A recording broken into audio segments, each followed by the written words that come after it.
Praise the lord. దేవునికి స్తోత్రం కలుగునుగాక. దేవుని బిడ్డలారా, ఉదయకాల సమయమున మీ అందరికీ నా శుభవందనాలు తెలియజేస్తున్నానండి. ప్రతి ఉదయకాలం మా వాగ్దాన పరిచయాన్ని వీక్షిస్తూ ఆత్మీకంగా బలపడుతున్న మీ అందరిని బట్టి నేను దేవుని స్తుతులు చెల్లిస్తున్నానండి. మీ అందరి కొరకు ప్రార్థిస్తున్నాం. దేవుని బిడ్డలారా, ప్రతి ఉదయకాలం దేవుని మాటలతో మీ ముందుకు వచ్చే కృపను దేవుడు మాకు ఇస్తున్న విధానాన్ని బట్టి నేను దేవునికి స్తుతులు చెల్లిస్తున్నానండి. హల్లెలూయా, హల్లెలూయా. దేవుని బిడ్డలారా, ఈ ఉదయకాలం కూడా ఒక చక్కటి వాగ్దానంతో దేవుడు మన అందరితో మాట్లాడిపోతున్నారు. ఆ వాగ్దానమును నేను చదువుతున్నాను. కీర్తనలు 50వ కీర్తన 15వ చరణమును నేను చదువుతున్నానండి. ఆపత్కాలమున నీవు నన్ను గూర్చి మొరపెట్టుము, నేను నిన్ను విడిపించదను, నీవు నన్ను మహిమపరిచెదవు. హల్లెలూయా, హల్లెలూయా. దేవుని బిడ్డలారా, ఈ కీర్తన ఎవరు రాశారు అని మన వాక్యంలో చూసినట్లయితే ఇది ఆసాపు కీర్తనగా దేవుని బిడ్డలారా 50వ కీర్తన మనకి కనిపిస్తూ ఉందండి. అయితే ఆసాపు ఏ విధంగా పాడుతూ ఉన్నాడు ఏమనంటే, ఆపత్కాలమున నీవు నన్ను గూర్చి మొర్రపెట్టుము, నేను నిన్ను విడిపించదను, నీవు నన్ను మహిమపరిచెదవు. హల్లెలూయా. దేవుని బిడ్డలారా, ఆసాపు ఒక లేవీయుడు, అంతేకాకుండా మంచి గొప్ప సంగీత విద్వాంసుడు, ఒక కవి, అంతేకాకుండా దీర్ఘదర్శిగా కూడా ఆయన పిలువబడుతూ ఉన్నాడు. ఆయన దేవుని స్తుతిస్తూ ఉన్నప్పుడు గానములతో దేవుని ఆత్మచేత నింపబడి దేవుని ఆత్మ ద్వారా పలికిన మాటగా ఈ మాటను మనం చూస్తున్నాం. అంటే దేవుడే తన ఆత్మ ద్వారా ఆసాపు ద్వారా పలికించిన మాటగా ఈ మాటను మనం చూస్తున్నాం. ఎందుకంటే ప్రియదేని బిడ్డలారా, ఆపత్కాలమున నీవు నన్ను గురించి మొరపెట్టుము, నేను నిన్ను విడిపించదను అని దేవుడే మాట్లాడుతున్న మాటగా ఇక్కడ దేవుని యొక్క వాక్యంలో మనం చూస్తూ ఉన్నామండి. హల్లెలూయా. ఆపత్కాలమున ఎవరైతే దేవుని యొద్ద మొరపెడతారో వారిని నేను విడిపిస్తానని, విడిపించబడిన మీరు నన్ను మహిమపరుస్తారని దేవుడు మాట్లాడుతున్న మాటగా ఈ మాటను మనం చూస్తున్నామండి. హల్లెలూయా. దేవుని బిడ్డలారా, ఉదయకాల సమయంలో దేవుడు మనందరితో మాట్లాడుతున్నారు. ఆపత్కాలమున కృంగిపోక నీవు మొర్రపెట్టు, నేను విడిపిస్తాను, నీవు నన్ను మహిమపరుస్తావని దేవుడు మనందరితో మాట్లాడుతున్నారు. దేవుని వాక్యంలో మనం చూసినట్లయితే ప్రియదేని బిడ్డలారా, ఎంతోమంది భక్తులు ఆపత్కాల సమయంలో దేవుని యొద్ద మొరపెట్టి గొప్ప విజయాలు, గొప్ప జయములు మనం చూసినట్లు దేవుని వాక్యాల్లో మనం చూస్తుంటాం. యూదారాజైన హిజ్కియాను మనం చూసినట్లయితే దేవుని బిడ్డలారా, ఒక దినాన్ని అసూరు రాజైన సన్హెరీబు ఒక ఉత్తరమును రాసి, ప్రియదేని బిడ్డలారా, ఇగో నీ మీదకి నేను యుద్ధమునకు వస్తూ ఉన్నాను, అయితే ఇంతవరకు ఎవరు కూడా నా మీద జయం పొందుకోలేకపోయారు. హిజ్కియా, నీ దేవుడు నిన్ను విడిపిస్తాడా? నీ దేవుడు నిన్ను కాపాడుతాడా? నీ దేవుడు నిన్ను కాపాడలేదు. ఎందుకంటే నేను వెళ్ళినటువంటి ఏ దేశం యొక్క దేవుళ్ళు వారిని కాపాడలేకపోయారు కనుక నీవు కూడా కాపాడబడలేవని హిజ్కియా కలిగి ఉన్న దేవుని దూషిస్తూ ప్రియదేని బిడ్డలారా ఆ ఉత్తరము హిజ్కియా రాజుకు పంపినప్పుడు దానిని పట్టుకొని హిజ్కియా ఏం చేస్తూ ఉన్నాడండి, దేవుని మందిరమునకు వెళ్ళి ఆయనకు ఆపద కలిగింది. ఏమంటే ప్రియదేని బిడ్డలారా, యుద్ధమునకు వస్తున్నాడు, దానిలో నేను జయమును పొందుకోలేను, ఎందుకంటే ఆయన గొప్ప సైన్యంతో వస్తూ ఉన్నాడు, అంతేకాకుండా దేవుని దూషిస్తూ ఉన్నాడు, తను కలిగిన దేవుని విమర్శిస్తూ ఉన్నాడు. కనుక ఆ ఉత్తరమును హిజ్కియా రాజు తీసుకొని వెళ్ళి దాన్ని విప్పి దేవుని మందిరంలో పెట్టి ఇవి ప్రియదేని బిడ్డలారా హిజ్కియా ప్రార్థిస్తున్నట్లు 2వ రాజుల గ్రంథం ప్రియదేని బిడ్డలారా 19వ అధ్యాయము దేవుని బిడ్డలారా మనం చూసినట్లయితే 14 నుండి 19 వరకు అక్కడ మనం చదివినట్లయితే హిజ్కియా రాజు చేసిన ప్రార్థన మనకు అక్కడ కనిపిస్తూ ఉంటుందండి.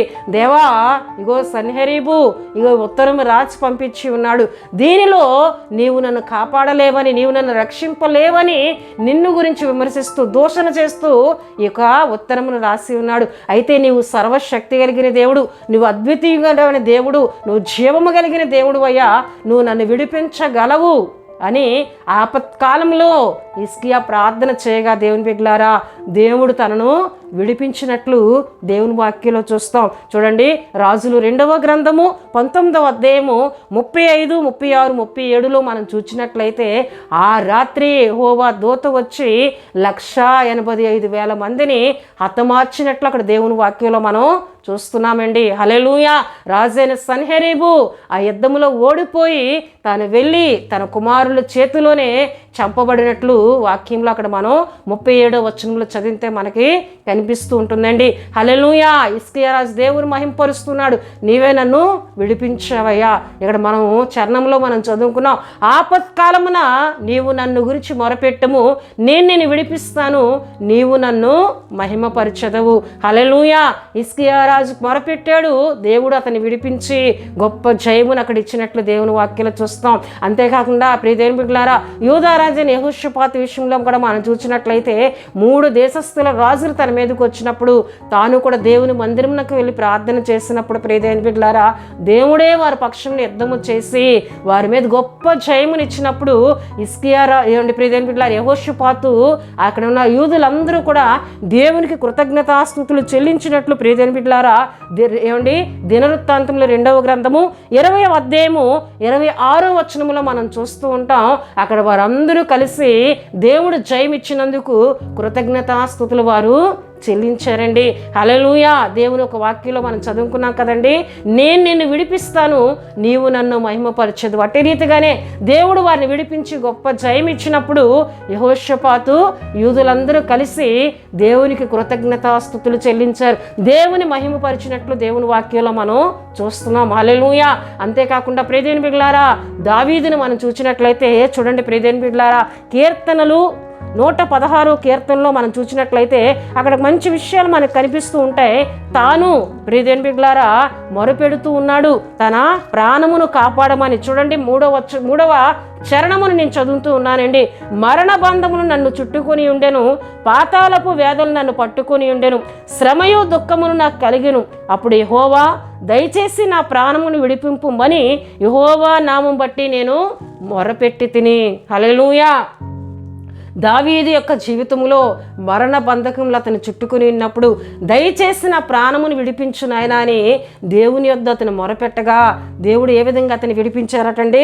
చూస్తే ప్రియ దేవుని బిడ్డలారా, యెహోవా దయాళుడు నీతిమంతుడు, మన దేవుడు వాత్సల్యత గలవాడు, యెహోవా సాధువులను కాపాడువాడు, నేను కృంగి ఉండగా ఆయన నన్ను రక్షించెను, నా ప్రాణమా యెహోవా నీకు క్షేమం విస్తరింపజేసి ఉన్నాడు, తిరిగి నీ విశ్రాంతిలో ప్రవేశించుము. మరణము నుండి నా ప్రాణమును, కన్నీళ్లు విడవకుండా నా కన్నులను, జారి పడకుండా నా పాదములను నీవు తప్పించి ఉన్నావు. హల్లెలూయా. దావీదు మొరపెడుతూ ఉన్నాడు, అయ్యా నా మరణము నుండి నా ప్రాణమును విడిపించయ్యా, కాపాడు నాయనా అని దావీదు మొరపెట్టినప్పుడు ప్రియ దేవుని బిడ్డలారా, దేవుడు ఏం చేశారటండి, మరణము నుండి నా ప్రాణమును, కన్నీళ్లు విడవకుండా నా కన్నులను, జారి పడకుండా నా పాదములను నీవు తప్పించి ఉన్నావు. హల్లెలూయా.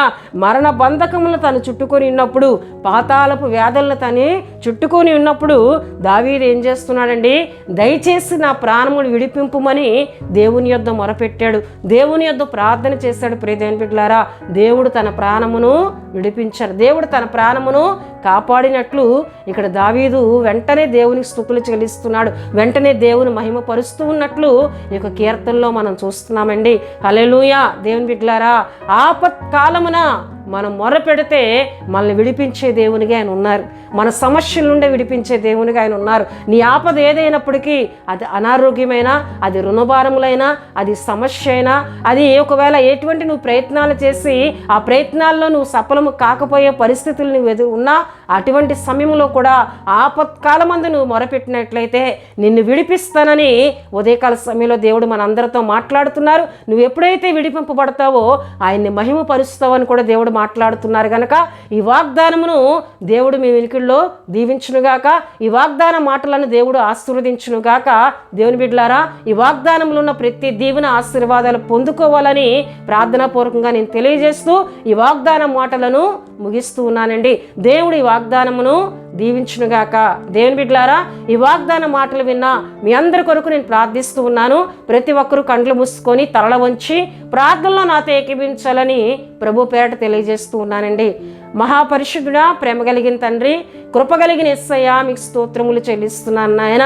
తండ్రి, ఉదయకాల సమయంలో చక్కటి వాగ్దానం ద్వారా మా అందరితో మీరు మాట్లాడుతున్నారు. మీకు స్తోత్రాలు. ఆపత్కాలమున నన్ను గురించి నువ్వు మొరపెట్టు, నిన్ను నేను విడిపిస్తాను, నీవు నన్ను మహిమపరిచదవని చక్కటి వాగ్దానంతో మా అందరితో మీరు మాట్లాడారు. నీకు స్తోత్రాలు ప్రభువా. ఆపత్కాలంలో మేము కృంగిపోక, ఇగో ప్రభువా విడిపించగలిగిన దేవుడు నీవు ఉన్నావని విశ్వాసంతో మొరపెట్టి తండ్రి, నీ యొద్ద గొప్ప జయమును విజయాన్ని అయ్యా నీ యొక్క సహాయమును పొందుకునే కృప ఈ వాగ్దాన మాటలు విని బిడ్డలందరికీ దయచేయమని ప్రార్థిస్తున్నాను. అయ్యా ఉదయకాల సమయంలో నీ మాటలు విని వీరందరినీ చేతులకు అప్పచెప్తున్నాను. దినమంతా నీ కృప, మీ కాపుదల, మీ సంరక్షణ దయచేయండి. ఎవరైనా బలహీనలుగా ఉంటే ముట్టి స్వస్థపరచండి. పరిపూర్ణమైన ఆరోగ్యములు దయచేయండి. ప్రయాణంలో ఉన్న వారికి నీ కాపుదల దయచేయండి. దినమంతా నీ కృపను అనుగ్రహించమని, దుష్టునికి అపవాదికి ఎవరి మీద అయ్యా ఇగో ప్రభువా ఎవరి మీద దాడి చేయకుండా, ఎవరి మీద వాడి ప్రభావం చూపకుండా వాడి క్రియలని యేసు నామములో లయపరిచి మీ బలమైన సన్నిధి, మీ దేవదూతల భద్రతను దినమంతా ఉంచి నడిపించమని యేసు నామములో అడుగుచున్నాం తండ్రి.